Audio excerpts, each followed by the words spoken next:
Sasa kwenye hii video nataka kuonyesha namna ya kuzungusha ukiwa unacheza kwa kutumia pad yako.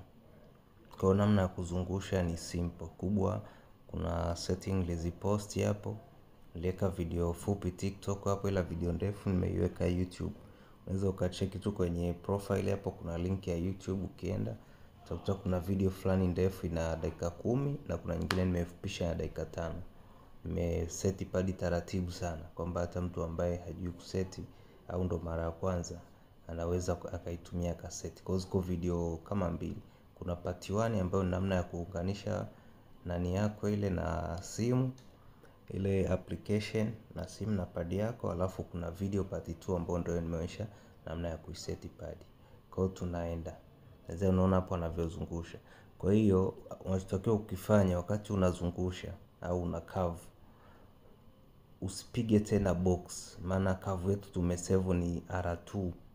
Kwenye padi za kawaida tunasema R2, ila kwenye hizi padi hizi za simu tunasema ni RT, kwamba ni ile ya chini kulia.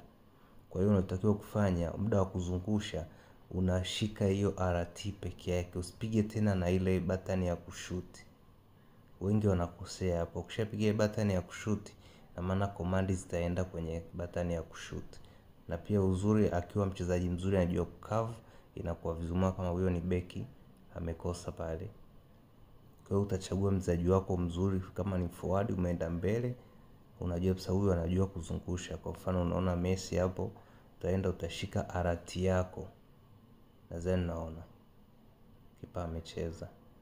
Narudia tena hapo, RT peke yake. Nadhani naona alivyokaa vizuri. Kwa hiyo ukiwa unaenda kucurve, achana tena na hii button ya kushoot hii ambayo imeandikwa X. Usitumie hiyo, tumia hii ya chini kulia iliyoandikwa RT. Kwa hiyo unaihold hiyo peke, unaishika hiyo peke yake atazungusha. Unaona hapo? Sawa.